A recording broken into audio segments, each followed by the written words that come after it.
long cat-and-mouse game between the body and the soul, inescapably leading to destruction. In this particular game, the body is the victim, causing the pursuit of mankind's desires. The pursuits of man are ever present and most often for momentary gain. Throughout history, there have been 5 major pursuits: the pursuit of honor and glory, the pursuit of wisdom and knowledge, the pursuit of beauty, the pursuit of happiness, and ultimately the pursuit of God. The question remains, what are these pursuits and why are they pursued? All of the pursuits have the ability to be faultless. However, when paired with the selfish depravity of mankind, they fall apart. Throughout time, books, and philosophers, many driving pursuits have been revealed, resulting in a wild ride through the ages and centuries of time. Throughout the ancient times, one particular drive stands out: man's pursuit of honor. What causes man's quest for fame, and why was it so idolized? If one did not bring honor to his country and family, he was considered to be a shadow of a man and a coward at best. The greatness of a man was graded by his bravery, courage, actions, and inactions. The actions of a man were fueled by the goal to have fame so great it lasted even after death. Homer's Iliad gives a glimpse into this with the story of the Trojan War. The whole basis of the war, and the reason why men would fight, was for honor. The war, which was started by the abduction of the beautiful Helen of Troy, lasted 10 gruesome years filled with death. The conflicts throughout time held opportunities for endless amounts of honor to be bestowed on many people at once. The pride of the soldiers emanated in the way they walked and conducted themselves. Paris sprang from the Trojan ranks, a challenger lithe, magnificent as a god, the skin of a leopard flung across his shoulders, a reflex bow at his back, a battle sword at the hip, brandishing 2 sharp spears tipped in bronze. He strode forth, challenging all the Argive best to fight him face to face in mortal combat. On the other hand, one can see the anger of Achilles when his war prize, an emblem of his glory, Briseis, is taken away from him. The heart in his rugged chest was pounding, torn, but Achilles rounded on Agamemnon once again, lashing out at him, not relaxing his anger for a moment. Staggering drunk, with your dog's eyes, your fawn's heart, never once did you arm the troops and go to battle, or risk an ambushed path with Achaea's best picked men. You lack the courage. You can see death coming. Paris's pride stemmed from the successful capture of his new war prize, the beautiful Helen. Whereas with Achilles, the situation is reversed. The source of his anger is once again his war prize, or the lack of it. Why does the reward of their glory, or lack of it, drastically change their character? It is a mere moment of bliss, like the bearable wave before it crashes into chaos. The capture of Helen caused a gruesome decade of war just for her to be reunited with Menelaus. The honor and glory that these men experienced is not true glory. What was the moment of glory for Paris was the start of a 10-year war. The honor and glory strived for in the Iliad is just a split second in the overall picture. The rage of Achilles and pride of Paris are not true depictions of glory, for the actions were not honorable, but merely acting out on selfish desires. The true pursuit of these men was a feeling of purpose, not glory. Achilles refused to fight because Briseis was taken away from him. He was begged by his comrade Patroclus to help end the war. But you are intractable, Achilles. Pray God such anger never seizes me, such rage you nurse. But still, if deep down some prophecy makes you balk, some doom your noble mother revealed to you from Zeus, well and good. At least send me into battle, quickly. Let the whole Myrmidon army follow my command. I might bring some light of victory to our Argives. The loss of Briseis is caused Achilles to refuse to fight in hopes that when he returns, his entrance would be bold and honorable. This entrance that he seeks feeds his pride, and thus the purpose he strives for. And even the pleading of his dearest friend could not get Achilles to swallow his pride. No, my Prince Patroclus, what are you saying? Prophecies? None that touch me. None I know of. No doom my noble mother revealed to me from Zeus.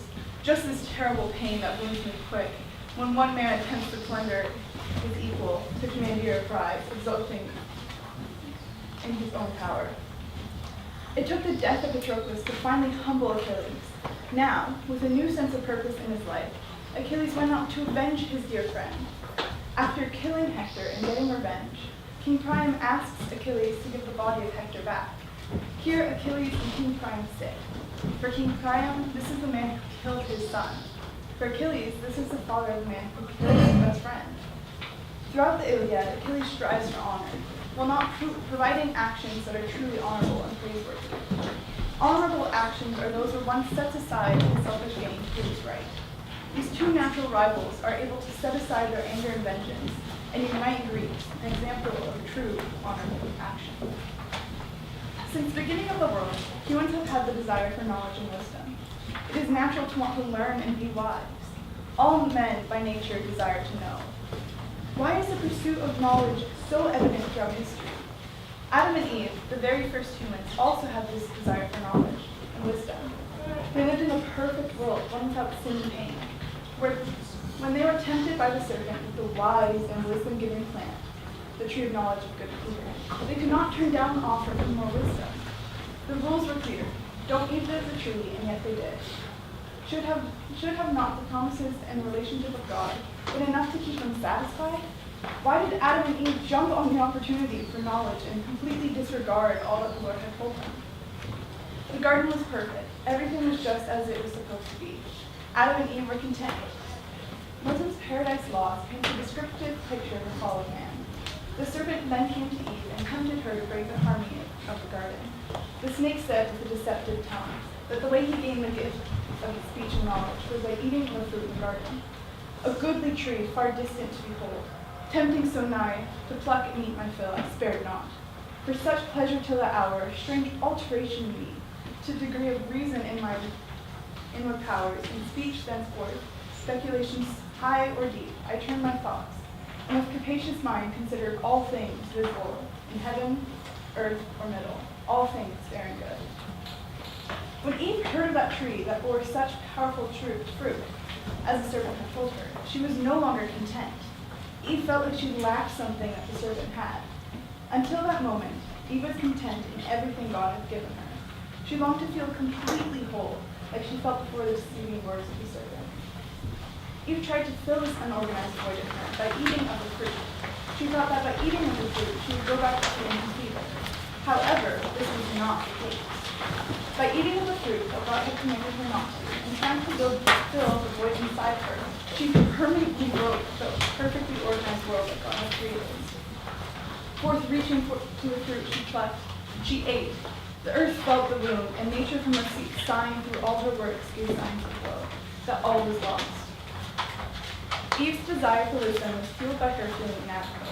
Since that time, humans are broken and sinful. The feeling of being incomplete is consistent until they were united with their Maker, Jesus Christ. Humans follow Adam and Eve's example and try to fill that void with anything other than the solution.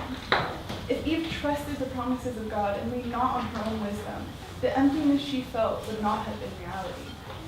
If one can only find wisdom in a relationship with God, for the fear of the Lord is the beginning of wisdom.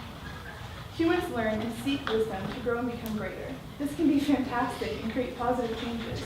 If, however, they seek wisdom for selfish social gain or to fill a void, their quest will fail fundamentally, for the void can only be filled by leaning on the promises, wisdom, and knowledge of God. The quest for beauty is commonly volatile and abused. It is mistakenly understood as something so fragile. True beauty is so much more than one's physical appearance. Why is it that beauty is pursued wrongly, and why is it misunderstood? The world was made perfect, filled with God's glorious creation. Every inch, every atom of the garden was praising the Lord Most High, and was oozing with true beauty. The pinnacle of this beauty was the creation of man and woman. The deception crept in under a cloak of vanity, and the perfect harmony of creation is now lost. The beauty that man and woman shared, and the honor in their relationship, turned to lust and malice. Since that moment, true beauty has been lost. With its meaning lost, beauty can become a mere catalyst of pain, lust, and idolatry. Chaucer's The Knight's Tale demonstrates the pain that beauty inflicts. Young Emily was fairer that of mind, that is the lily on a stalk of green, and fresher all of her coloring that strove on earth early roses in May grove. Upon seeing this young lady, the cousins Palamon and Arcady were driven mad. At the sight, her beauty hurt him, so that if his cousin had felt the wound before, Arcady was hurt as much as he or more. Both of these men were obsessed with the beauty of Emily. In the end, there was a tournament held to see which cousin would get Emily, which cost Arcady's life. Beneath the comedy of the story lies greater depths of pain from beauty, knowingly or not. Emily's beauty had the ability and power to turn two cousins closer than brothers on each other, resulting in death and destruction. A decade of war, a decade of death, all over one woman. Whose beauty would behold so much power and death? Helen of Troy, the most beautiful in all the land, for whom so many Argives lost their lives in Troy, far from the native land. Her beauty was the reason Paris stole her, and the reason why Menelaus fought to get her back. Who on earth could blame them? Ah, no wonder the men of Troy and Argives under arms suffered years of agony for her. All such a woman, beauty, terrible beauty.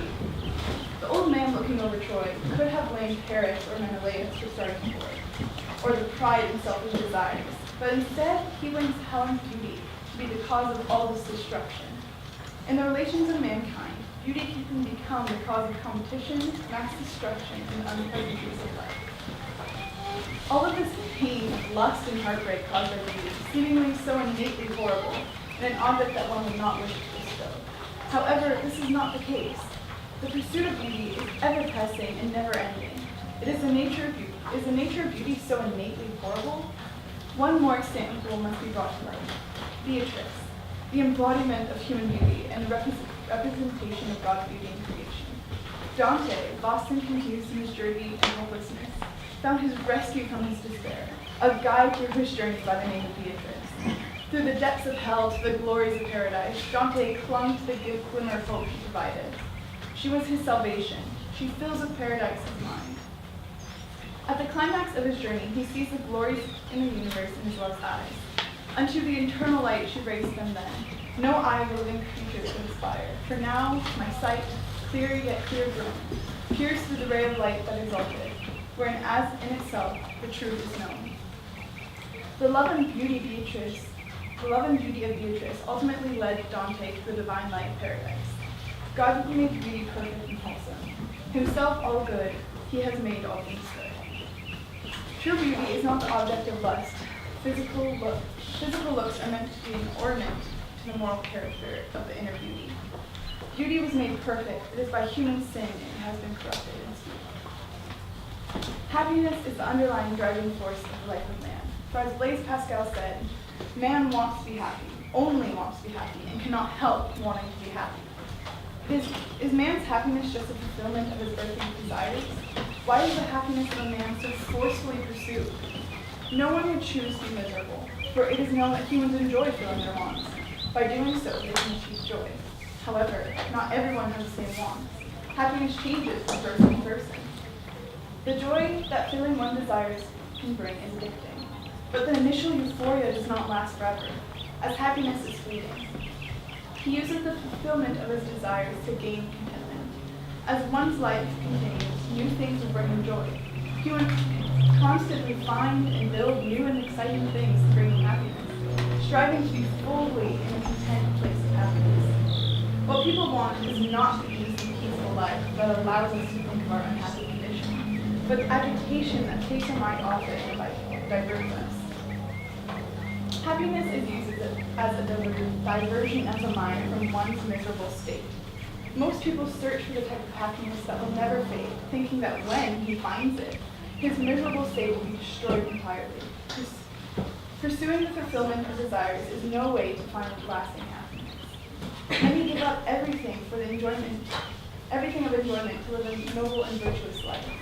How can one be happy with nothing while others are so dreadfully miserable with every desire they wish for fulfilled? If the man with nothing could live a completely selfless life, without the desires of the flesh, he could achieve happiness. However, by nature mankind is selfish, and lacks the ability to put others' needs above his own, or live his life without the desires of the flesh.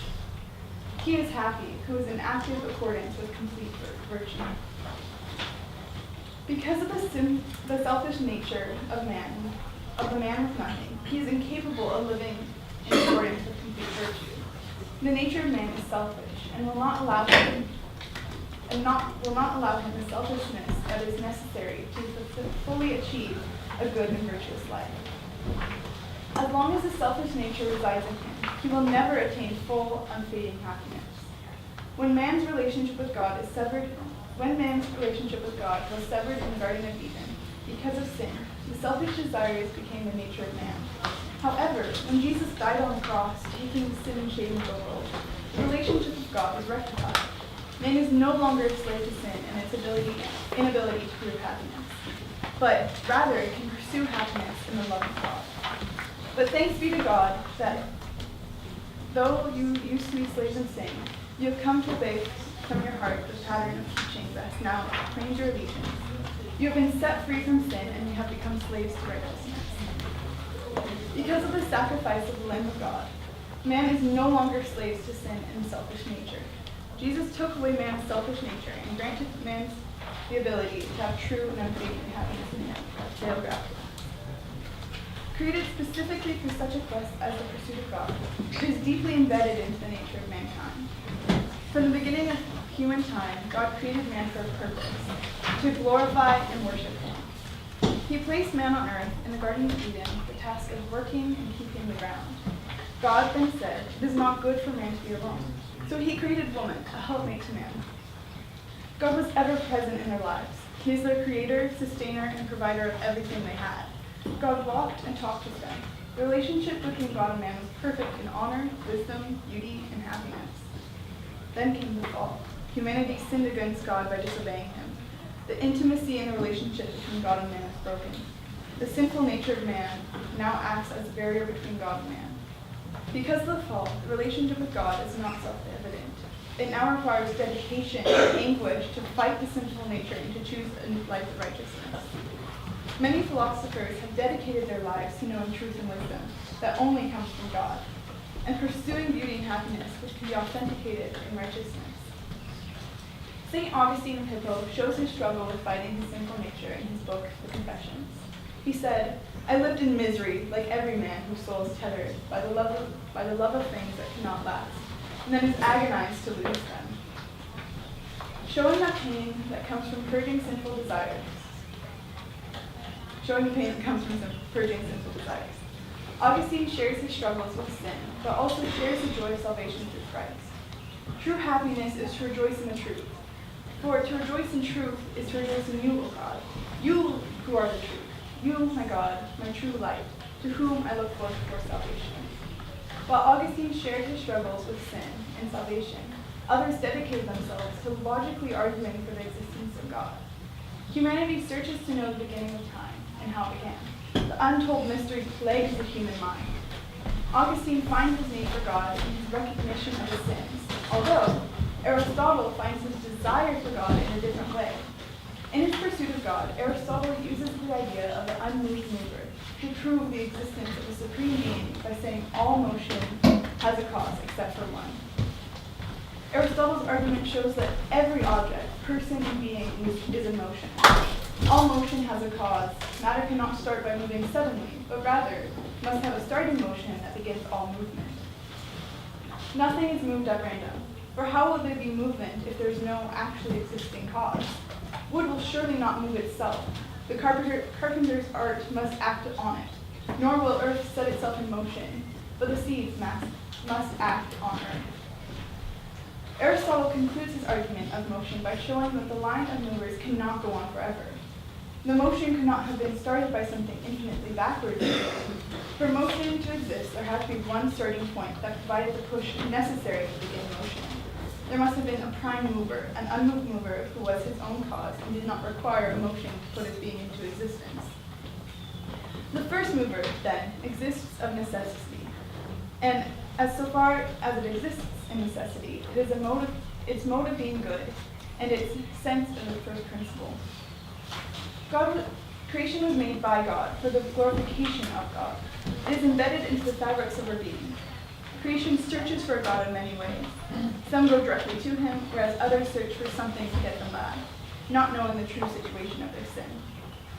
Pascal wrote, "What else does this craving and this helplessness proclaim, but that there is one in man true happiness, of which all now remains is the empty print and trace. He tries in vain to fill everything around him, seeking in things that are not there, the help he cannot find in those that are. though none can help, since this infinite abyss can only be filled with an infinite and unmutable object. In other words, by God himself. Pascal says that humans search to fill their desires that only God, the Creator, can. In other words, humans have a God-shaped hole, a thumbprint of God, if you will, marked on their hearts that only he can satisfy. Augustine found the thumbprint of God on him in the recognition of his sins, whereas Aristotle found the mark of the Maker on him with his desire to prove truth and the necessity of God in the universe. Because of this God-shaped hole, it is ingrained into the nature of man to pursue God, and all pursuits of happiness outside of God will ultimately be illusory to man's nature. Throughout time, the pursuits of man have been revealed, from honor and wisdom to beauty and happiness, and ultimately to God. All of these pursuits have ample opportunity to be beneficial to man, but the sin and idolatry in the heart of man stops the occurrence of this. If it is honor that is sought, search to praise others and the one who deserves it all, God. Use wisdom to teach others and help other people grow. If happiness is desired, go to the source of all joy and eternal happiness. If beauty is what is sought, search for it in its definition, the maker of all things, and he will grant the desires of those who walk upright in his righteousness. But my sin was this, that I looked for pleasure, beauty, and truth, not in him, but in myself, and in his other creatures. And the search led me instead to pain. The truth led me instead to pain, confusion, and error. Allowing selfish and sinful nature of one's heart to control his desires, it will lead to disappointment and momentary gain. When one seeks God and lays down all of his sinful desires at the foot of the cross, only then can one receive eternal gain. All my empty dreams suddenly lost their charm, and my heart began to throb with a bewildering passion for the wisdom of eternal truth.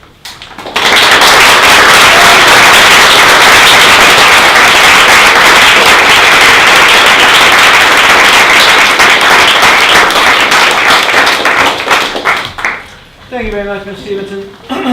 You examined a lot of the various pursuits that man has, the pursuit of wisdom, the pursuit of beauty, and showed the deficiency of those various pursuits and the problems that they can lead to. Beauty can lead to lust, ambition can lead to pride, and showed the deficiency of each one of those things. And then you concluded your paper by showing the pursuit of God as being the highest of man's pursuits. What is the relationship between the pursuit of all those other ends and the pursuit of God? As we come to desire the pursuit of God more fully, does that mean that all those other pursuits are somehow set aside for the pursuit of God, or is there a way in which these are blended? By pursuing God, you gain the ability to fulfill all those pursuits through God.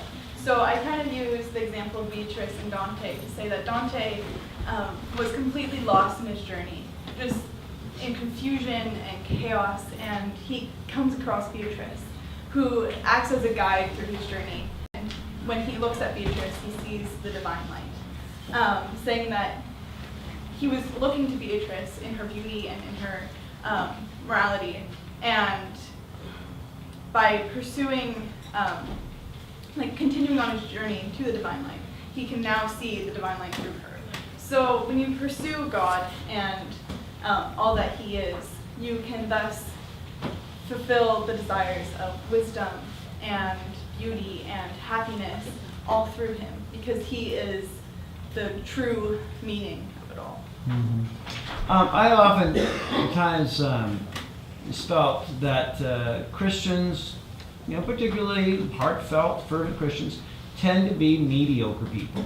They do things, but they never do them particularly aggressively. If there's a Christian dancer, she always is worried that, her dancing would get in the way of, her love of God. So she said, I'm not going to do that, full tilt. Or, a Christian artist, I'm going to learn how to paint, but, I'm not going to really give myself to it because that's going to be, kind of an idol. Or a Christian cook that cooks, but you know what? We always got to make sure we do this in a way that's not competing with my love for God. And so there tends to be this way of almost kind of habitually taking all of our activities and wanting to stay away from idolatry of them by pursuing them too fervently.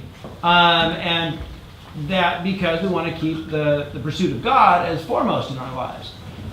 Is that necessarily the case, that being a Christian should kind of put a damper on the aggressive pursuit of excellence and all these various pursuits of human life?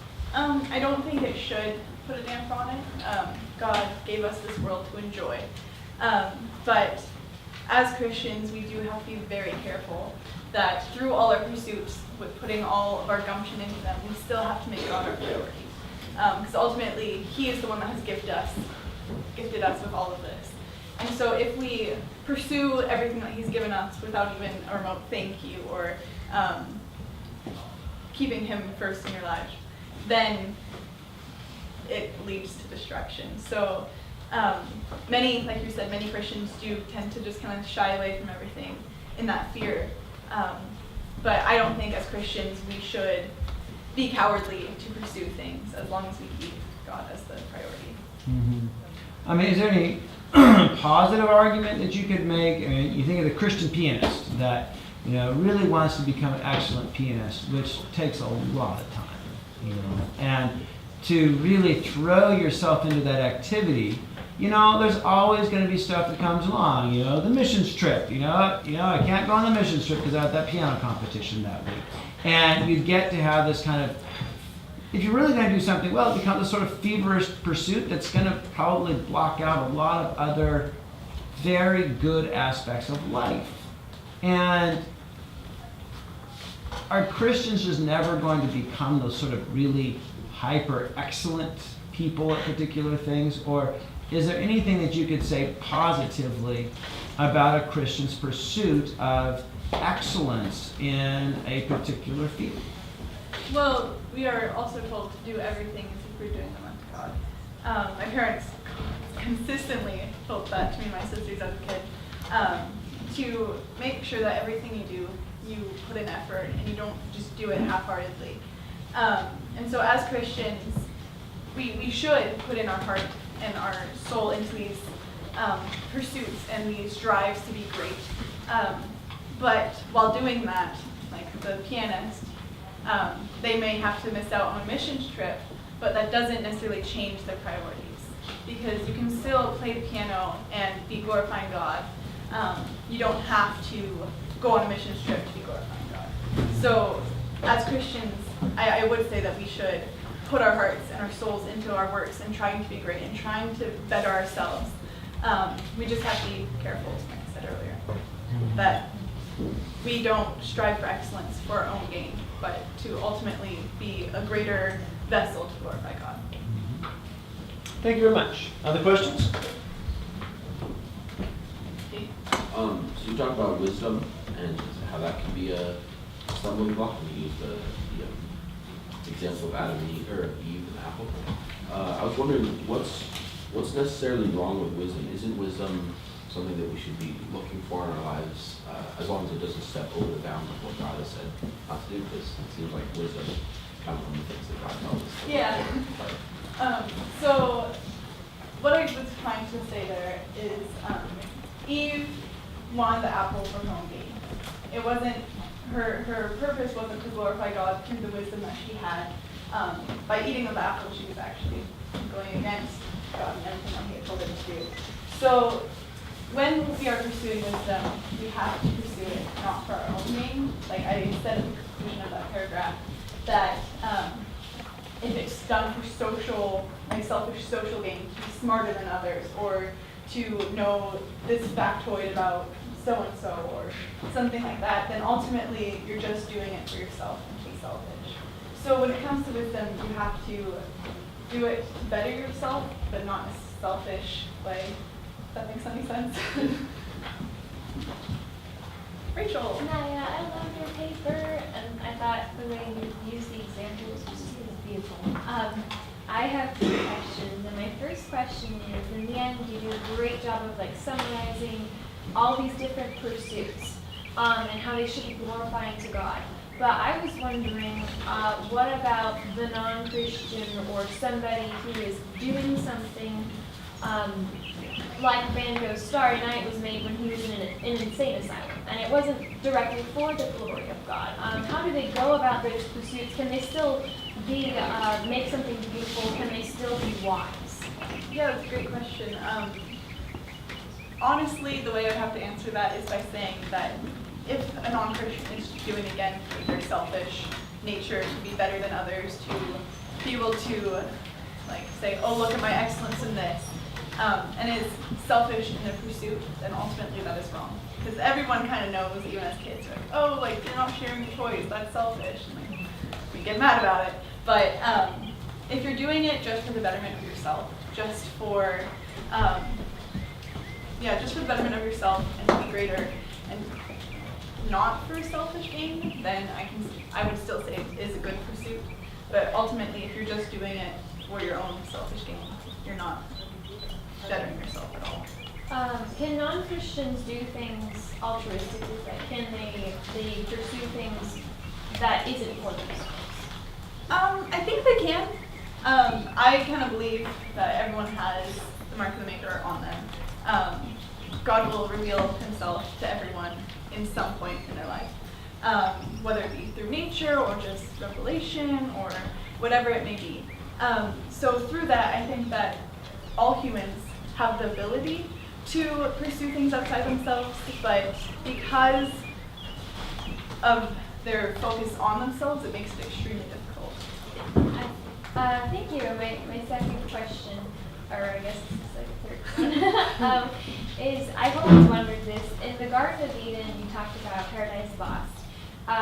The sin that Eve and Adam committed was that they ate of the tree of knowledge of good and evil, and you tie that into wisdom and knowledge, and how it can be a detriment to us.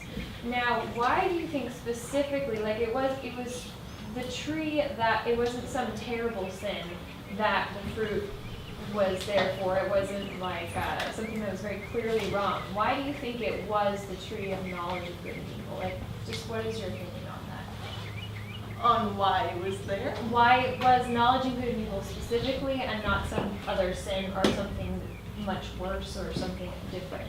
Why was specifically wisdom and knowledge a bad thing? That's a good question. I believe that the knowledge was there because God created us to be content. We were content in Him, we were content in the garden. And so He had the tree there of knowledge of good and evil. So all we knew was good, because we had no depictions of evil in the garden because everything was perfect. There was no sin. But ultimately, having the option for something greater, I guess, like the knowledge of good and evil seemed so enticing, that it caused us to be uncontent, like I said in my paper. And so the wisdom in the tree, I'm trying to answer this fluently, I don't know if I'm getting across that way, but the wisdom in the tree kind of acted as a test, I guess most people would agree, to say that, are you content in the promises and of God and the relationship with God, or will something as simple as a fruit be enough to tempt you? So it's not like wisdom is bad, it's just that maybe too much of it or it used for the wrong purposes was causing us to not be content with God, and that was the sin. Yeah. Thank you. Jeremiah? So you said earlier that painting for your own selfish gain, example, selling the painting and making money is wrong, but what about painting for your own pleasure and the pleasure of others? Is that inherently wrong? Well, first, I don't believe that painting and selling a painting to gain money is wrong. Everyone needs money to live in this world. Can't really get by very well without it. But I don't believe that sharing it with others just to put on the wall or as a gift to someone is wrong. Because ultimately, if you're painting something for someone or for others to enjoy, it's not just, oh, look at my painting, isn't it wonderful, aren't I great, kind of thing. So by making a beautiful painting and giving it to someone or letting others enjoy it, it isn't just for your own gain. Okay. Thank you. Yes. First of all, your paper was fantastic. The scene and the language you used was really good. paragraph, or in most of your paragraphs, that things such as happiness, wisdom, honor, they're wonderful things, but if pursued wrongly, can create tons of destruction. I'm wondering if the pursuit of God, if pursued wrongly, when humans have this yearning for something bigger than themselves to give their affection, loyalty, and worship to, is there a way that we can cause destruction by pursuing that wrongly? Yes and no. I would say that if you're pursuing God just to be a crutch or something that just kind of gets you by, then obviously you're not pursuing Him for the right reason. But, sorry, can you say the last part of your question again? Basically, I was thinking that we all, the God-shaped hole in our heart. Is there ways that we could seek to fill that hole in our hearts, but go about that wrongly and cause destruction? Yeah, everyone, I think, would pretty much agree that we as humans like to do things on our own ways. So by doing that, we will fill it with something else, whether it be like another person or alcohol or drugs or whatever it may be, to try to make us feel content. And I kind of said at the end of my paper is that ultimately that's a God-shaped hole. Only He can fulfill it. So ultimately we can try our best to fill that emptiness inside of us caused by sin, but ultimately the only one that can fulfill that is God. Did that answer your question? Thank you. Josh. Well, I loved your paper. Thank you. So my question is kind of, how do I put this? So you say that all of these pursuits have the opportunity to be beneficial to man, but kind of man's sinfulness stops that from happening, right? So is there a reason for us to keep trying to do these pursuits if we know that they're just kind of going to lead us away from God? Like, there's no way that we can, perfectly pursue these things. So shouldn't we be like a monk, where we just kind of push everything in the world away from us? Like, what's the reason for us to keep going for these things, even if they won't end up being beneficial to us? Well, I do think they can be beneficial to us, but if they are pursued wrongly in the selfishness of ourselves and not for the glorification of God, then yes, it will end up being destructive. But like I was kind of talking to Mr. H, and I said that at the end of my paper, when you pursue God and pursue Him first, the other pursuits kind of open up to be less destructive, because you're not pursuing it for yourself, you're pursuing it for the betterment of yourself to glorify God, if that makes sense. Yes, Jack? So Niah, I really enjoyed your paper. One thing I was kind of curious about, I'm not sure if I misunderstood this, but it seems that you think that,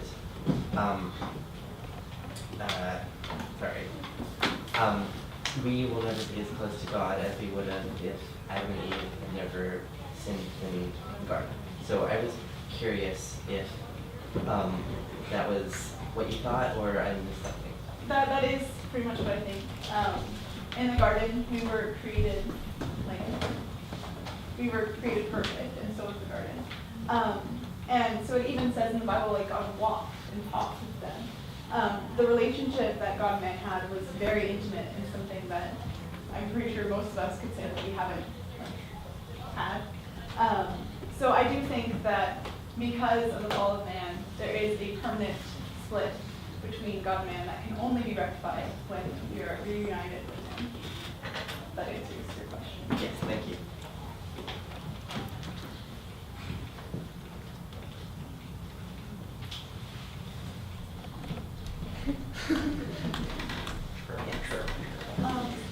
So you were saying like how things that we love, piano and art can be glorifying to God.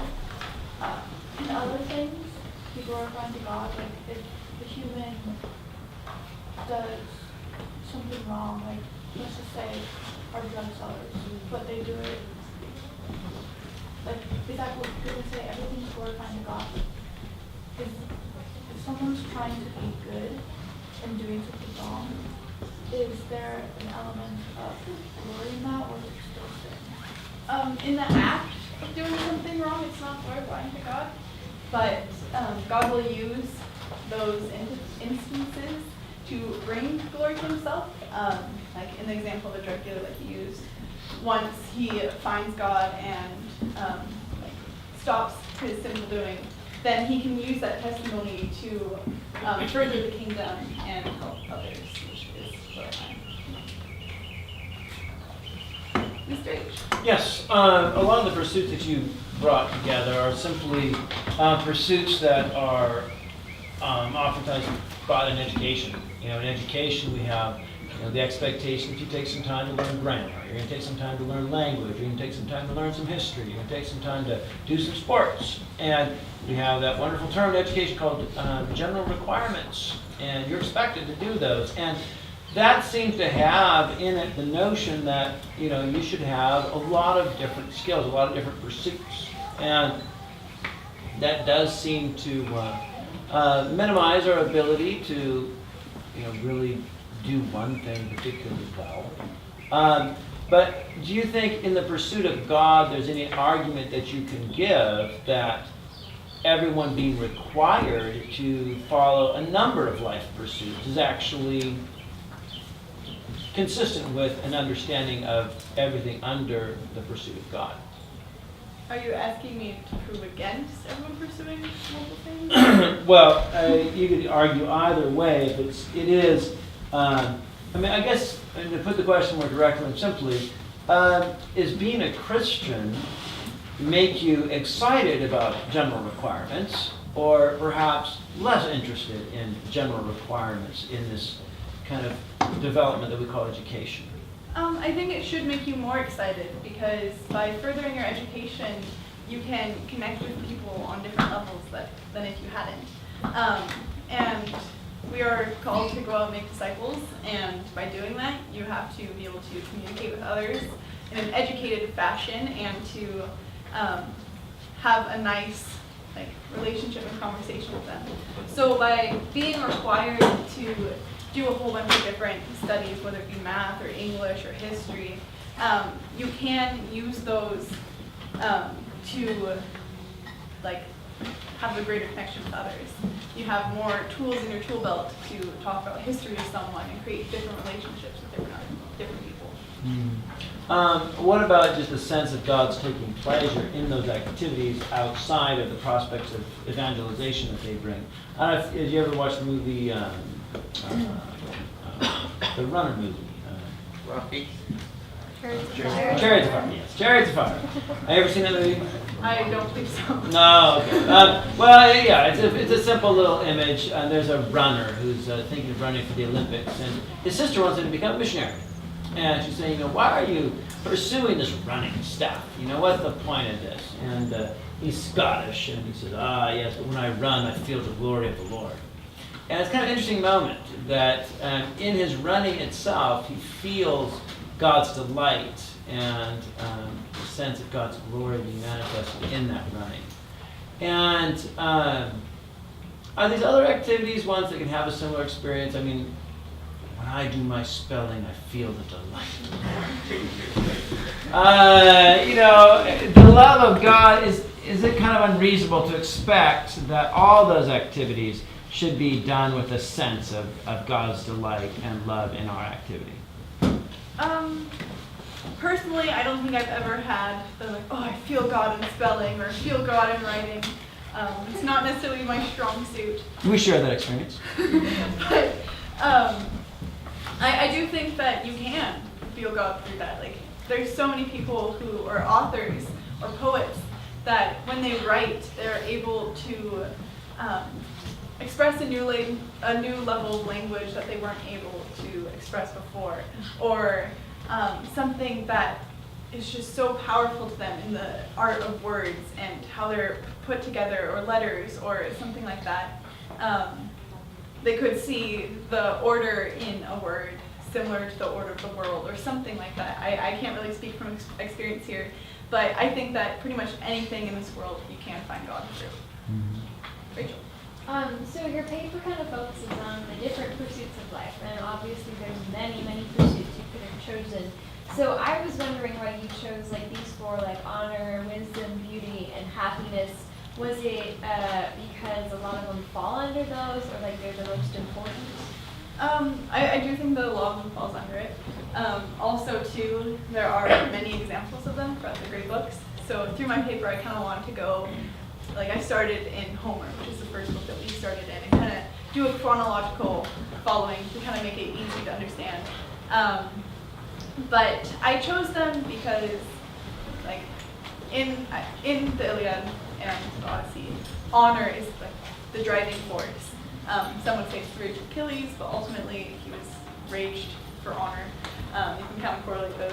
But I wanted to choose honor, wisdom, happiness, beauty, because everyone pursues them in some way. They're kind of the universal pursuits. There are many different things that I could have chosen, like education or something like that, which kind of falls under the knowledge category. But I think that those are the main universal pursuits. Yes. You said that anything in this world you can find God in. How is that different from the belief that God is physically present in, like the chair or the wall or everything around? Well, in some ways, God is ever present in the world with the Holy Spirit. But by me saying that you can find God in everything, it isn't like, oh, there's God in this curtain/rug thing, tapestry. But it's more like, when I look at this, I can see the detail needed to create it. And it can make me think of the detail that God did in the world. Or through it, you can say, wow, like that, the art of that is amazing. And something that you could never put forth. And so by seeing something greater than yourself, it can remind you of God. Andrew's been reading for a while. Okay, in your paper you said, all these pursuits have ample opportunity to be beneficial to man, but the sin and idolatry in the heart stops the appearance of this. So, if you become a Christian and you take away the idolatry, if you pursue all these things, is that going to automatically lead to beneficial to you? If you are somehow able to pursue all of them without making them an idol, then yes, I do think that they can be beneficial to you, because pursuing knowledge and honor without it being idolatrous or just self-glorifying, it will be beneficial to you, because you'll be able to connect with others on a deeper level or just have more tools in the toolbox. Yeah, it's interesting how this sort of positive negative relationship that has is connected to many of these pursuits that you give in the paper. On the, might say the honor of morality, the glory of wisdom. And yet when give the example of beauty, you bring up the example of Helen, and beauty, terrible beauty. And it seems, of all the blessings of God, beauty seems to be that kind of embarrassing bastard child in the corner that nobody likes to acknowledge. And, I've heard lots of people, when they see somebody who's very moral or very wise, they say, he would make such a good Christian. He's so wise, he's so moral. Wouldn't he make a great Christian? And yet with beauty, I've never heard anybody say that. She is so beautiful. Wouldn't she make a great Christian? It's usually the opposite. I've actually heard people saying, she's so beautiful, I can't believe she's a Christian. Now, is there something about beauty that is, we also, you can be a Christian. If you're a Christian, you're going to try to be wise. If you're a Christian, you're going to try to be moral. You're a Christian, you're going to try to be beautiful. No, we hardly ever say that. Okay, she's a really God-fearing woman. She's humble. She's not going to pursue beauty. She's not obsessed with her beauty. We always say that. Is there a reason why beauty needs to always be this sort of stepchild in the family? I don't know what image to make of it, but in the family of God's blessings, it seems to always be somewhat disreputable. I don't think it should be the stepchild in any case, because you could argue that beauty kind of results in the wonder of all the other pursuits. If you're studying knowledge, the beauty in learning new things and bettering yourself is wonderful. Or if you're if you're nature, the beauty is wonderful. Many people find God through the beauty, but because of this powerful beauty, it's often known to be horrible or a stumbling block to people, and idolatrous, and all of these different things. So because of that, it gets the bad rap of being like, oh, beauty, terrible beauty, because people, it's the overarching pursuit, I guess you could say. Because through all your pursuits, you will find beauty. Through anything, you will find beauty. Because ultimately, God is beautiful. And everything he makes will be beautiful. So because of that, people shy away from beauty and try to bastardize it and make it something so terrible because they don't necessarily want to come to terms with the fact that it isn't the beauty that's wrong, it's their own mind and the way that they are pursuing it wrongly. All right, beautiful reply. Other questions? So I was kind of wondering, so you say all these different pursuits, and what's to stop people from saying that, the pursuit of God is just another way that man's pursuing happiness? Because it kind of seems like most of these can get lumped under the pursuit of happiness, right?